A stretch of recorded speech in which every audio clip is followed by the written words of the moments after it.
Fellas, you know Degree Cool Rush deodorant, right? Well, last year they changed the formula, and guys were mad about it. One dude even started a petition. So guess what? Degree heard us, admitted they messed up, and brought the original Cool Rush scent back exactly how it was. And it's in Walmart, Target, and other stores now for under $4. So grab some and remember why its cool, crisp, and fresh scent made it the #1 men's antiperspirant for the last decade. Degree Cool Rush is back, and it smells like victory for all of us. Are you a forward thinker? Then you need an HR and finance platform that thinks like you do. Workday is the AI platform that helps propel your organization, your workforce, and your industry into the future. Workday, moving business forever forward. Hey besties, listen up. I have a secret to tell you. LinkedIn now has improved the job search experience for nurses. Search by your specialty, the shifts you want to work, and the salary that you want to make. With so many employers hiring on LinkedIn, finding the perfect job is even more simplified. So don't spend months searching. Go to linkedin.com/nurses and find out why in the past year, more than 1.5 million nurses have used LinkedIn to search for their next role. That's linkedin.com/nurses. EVO. This series contains adult language and depictions of graphic violence. Listener discretion is advised. Speaking of conclave, well, actually speaking of Rome and the Holy Church, I was reminded of a story a close friend told me several years ago about a friend of hers that happened to be an incredibly wealthy heir to some European shipping fortune. And he just spent his life quietly doing whatever the hell he wanted. This rich guy isn't the party in Ibiza type. He's closer to an Indiana Jones type. In terms of curiosity, at least. I don't mean to imply that he's out there getting into adventures with the fate of the world at stake. At least not that I know of. And you know what? Even if he were, you wouldn't know about it. He's that type of guy. The reason I bring this up is because, again, about 15 years ago, my friend told me a story about this rich guy. He wanted to explore the Vatican Archives. Yeah, that heavily guarded super secret vault beneath the city that houses all of the church's secrets for the last 1,000 years or so. So, rich guy sent representatives to the Vatican and asked simply, how much? Eventually, they actually settled on a price. And rich guy was granted access, chaperoned of course, but granted access to the most sensitive documents, artifacts, works of art, and God knows what else that the church has collected, protected, and hidden away for centuries. So, it's in this vein, and in honor of the fallen pope and his yet-to-be-named successor, that I offer you all today a history of the Vatican Archives.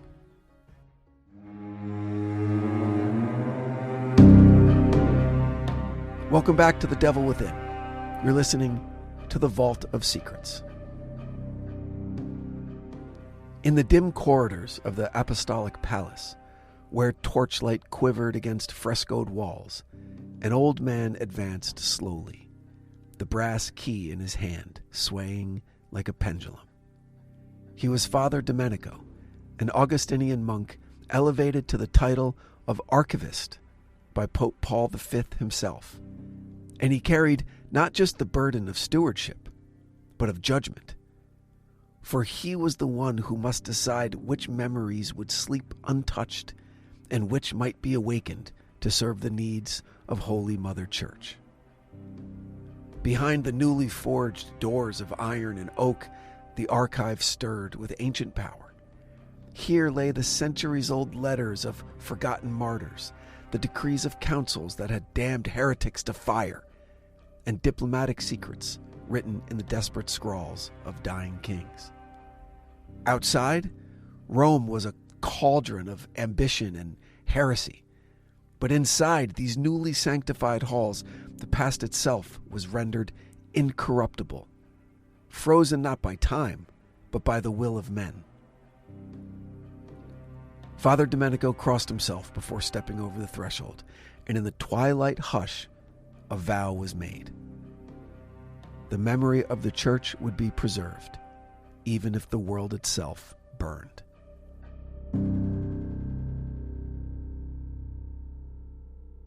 When the barbarians sacked Rome, they shattered not just stone, but memory.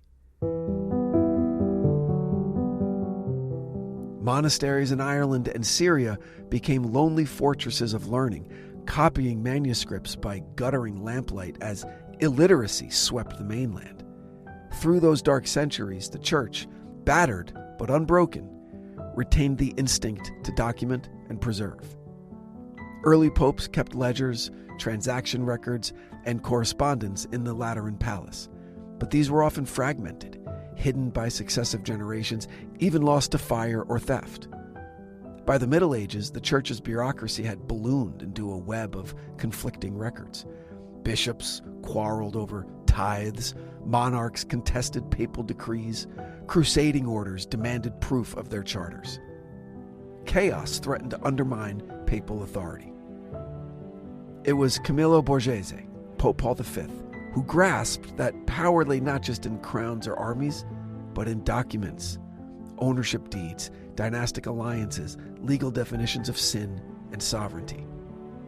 So in 1612, the Archivum Secretum Vaticanum was born, a centralized, sacrosanct repository beyond political reach, its creation codified by papal bull.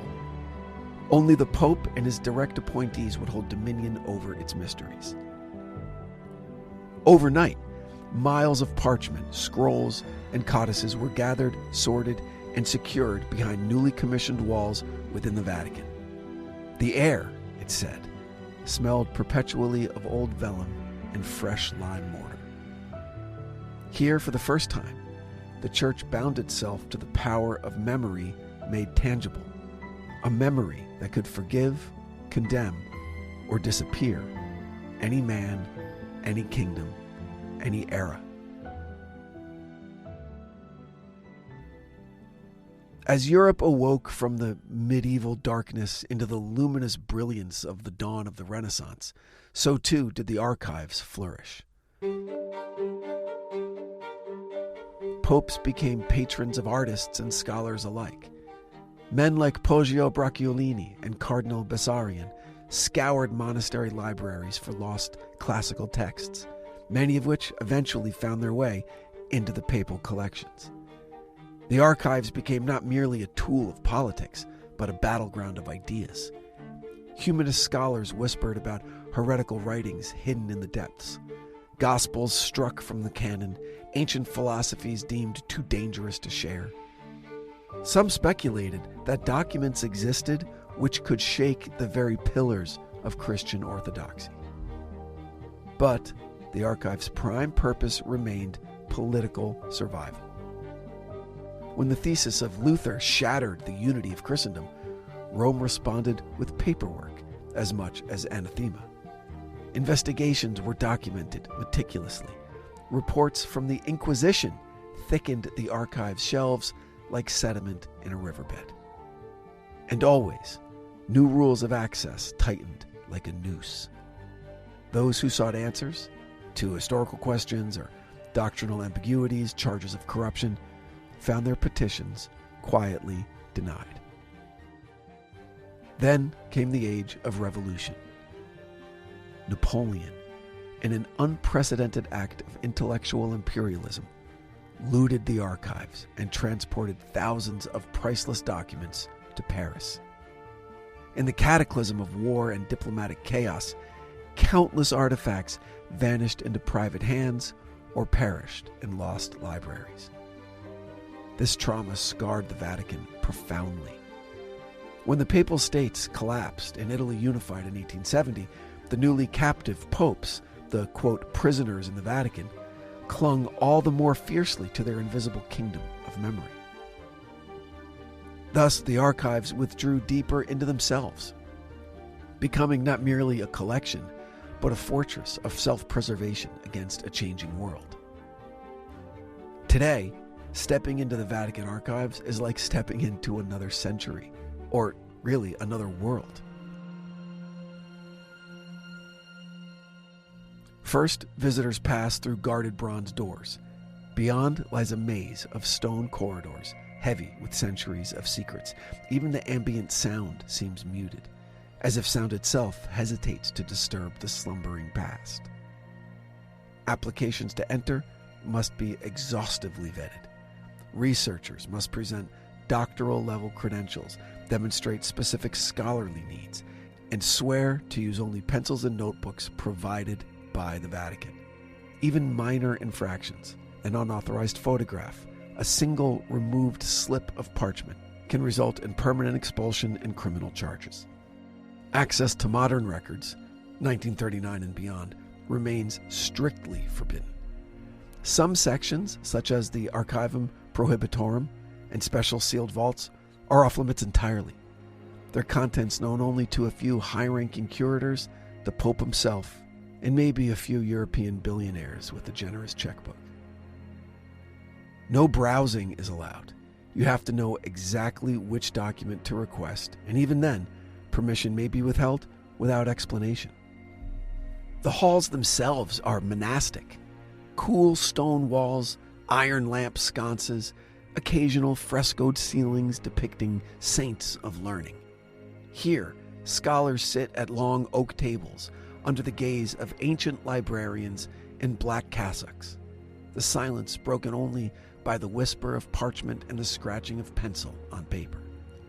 One researcher described it perfectly. Quote, "It feels like walking into the mind of God and realizing you are unwelcome there." The treasures hidden within the archives defy imagination. Some famous holdings include the papal bull Exsurge Domine from 1520, condemning Martin Luther's 95 Theses, correspondence between Henry VIII and the Pope pleading for annulment, a plea that, when denied, birthed the Church of England, records from the 14th century trial of the Knights Templar, including depositions detailing confessions wrung from the knights under torture, the 1633 trial records of Galileo, preserved almost word for word, where he muttered his famous defiance regarding the very nature of our planet, quote, "And yet it moves." There are also persistent rumors of stranger holdings, ancient maps predating Columbus by centuries, diaries from early Christian missionaries to Asia describing civilizations unknown to history, forbidden gospels, like the Gospel of Mary Magdalene, the Gospel of Judas, suppressed long before Nag Hammadi scrolls reemerged in the 20th century. Artifacts themselves are more difficult to confirm. Some legends state that relics such as fragments of the Ark of the Covenant, the Veil of Veronica bearing Christ's image, manuscripts describing lost miracles too incredible to be included in doctrine. All these are supposedly stored deep within the Camera Secreta, a vault layered with protection spells from the Middle Ages. No confirmation of these has ever emerged, but the rumors persist, fueled by centuries of silence.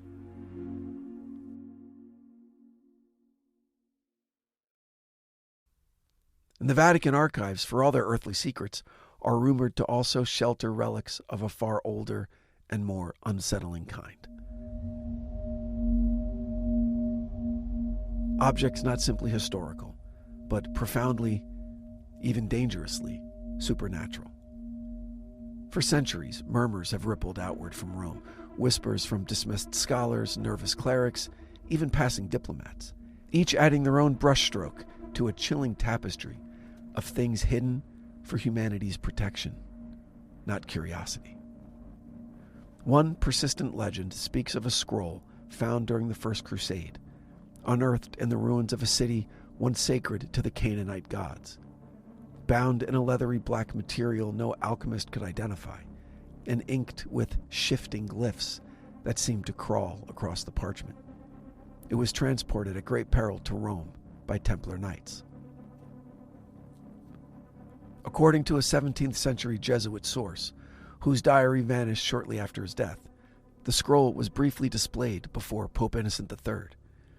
Those in attendance reportedly suffered violent nightmares for weeks, and several died mysteriously. The scroll was locked away in a triple-sealed vault, the first to require not only human keys, but ritual exorcism before entrance.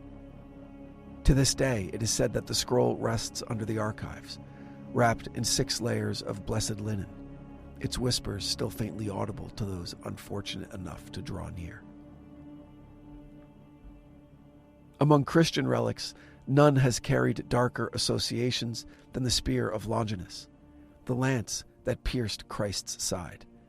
Several claimed versions exist across Europe, but some Vatican insiders insist the true spear, or worse, its infernal twin, is entombed beneath the archives. The theory suggests that an object tied so intimately to divine death would not simply bear sanctity, but paradoxically attract corruption. One archive document, heavily redacted and dated to 1244, refers obliquely to a, quote, holy weapon whose wound could still bleed upon the world if misused. The archive's protective measures around this supposed artifact are, according to legend, double-layered. An outer chamber bound with holy relics, and an inner casket carved with passages not from Scripture, but from lost apocalyptic writings banned by early councils. The spear's presence, if true, would not symbolize triumph, but a permanent sleeping wound within the heart of Christendom. Another whispered legend concerns a manuscript, attributed to an unknown desert ascetic circa the 3rd century CE, claiming to describe the nature, names, and rebellion of a choir of angels who fell not from pride like Lucifer, but through despair. This tome of the drowned angels, this book, allegedly details rituals for binding such beings and preventing their return from the, quote, lower waters, a mystical realm deeper than death. Some scholars believe the Church suppressed such knowledge, not merely because it contradicted orthodox demonology, but because the rituals actually worked. If the book exists, it would explain the strange duality found in some ancient prayers sealed in the archives. Supplications not just for protection, but for the continued imprisonment of something far older than sin.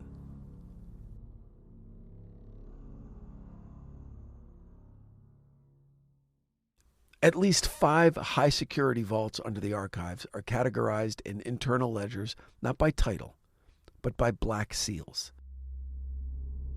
A system so secret that senior clerical archivists aren't informed of their contents. From scattered witness testimony, we know this much. Each black reliquary requires the presence of 3 different Vatican officials to be opened. Each is guarded not simply by physical barriers, but by standing rituals of containment. And access is restricted to those given the title Custodes Memoriam, or Guardians of Memory, a role outside the ordinary ecclesiastical hierarchy.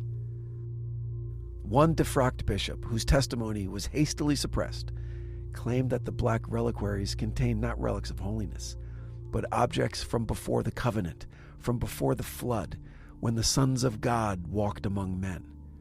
Whether the statement reflects theological metaphor or literal horror is left to chilling interpretation.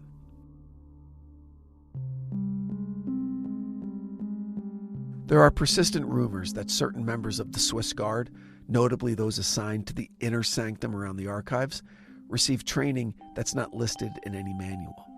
This other training supposedly includes ancient prayers of banishment in Syriac and Aramaic, ritual observation protocols for objects emitting anomalous phenomena like spontaneous weeping or unexplained shadows, and emergency purification procedures should an object become, quote, unstable. It's even rumored that once every decade, a full spiritual audit is performed on the deepest vaults, not led by scholars, but by priests whose vocation is exorcism. And their task is to ensure that whatever slumbers beneath the Vatican remains undisturbed. Ultimately, the supernatural legends of the Vatican Archives weave a profound myth that the Church guards not merely the history of the world, but also its unseen architecture. These relics, if real, aren't trophies, but shackles, chaining ancient dangers away from a humanity no longer capable of confronting them. And maybe that's why, beyond the locks and the catalogs, beyond the miles of dusty records, the deepest truth of the archives remains a prayer spoken in terrified whispers. Sancta memoria, salva nos. Holy memory, save us. Over the past century, a handful of researchers and insiders have offered tantalizing glimpses into the archive's hidden world. The Reverend Hubert Jedden, famed church historian, called it a labyrinth where every stone bleeds history and every document bears the weight of 1,000 lives. Dr. Sergio Pagano, prefect of the Vatican Apostolic Archive, once remarked cryptically in an interview that what you imagine is here is often more dangerous than what actually is here. But sometimes reality surpasses imagination. British historian Michael Hessman was allowed limited access, and he stated that you feel the living breath of history and the cold shadow of the decisions that changed worlds and ruined souls. And a former archivist requesting anonymity confessed that there are rooms even I was forbidden to approach, rooms with locks that required 3 separate keys and the physical presence of a Monsignor, a Cardinal, and the Swiss Guard officer to open. What's inside? I no longer wish to know. Such accounts tantalize and terrify in equal measure, painting the Vatican Archives not merely as a warehouse of dusty history, but as a living organism, conscious, secretive, and watching. The world spins faster every year. Information floods the internet. Governments fall and ideologies shift like desert sands.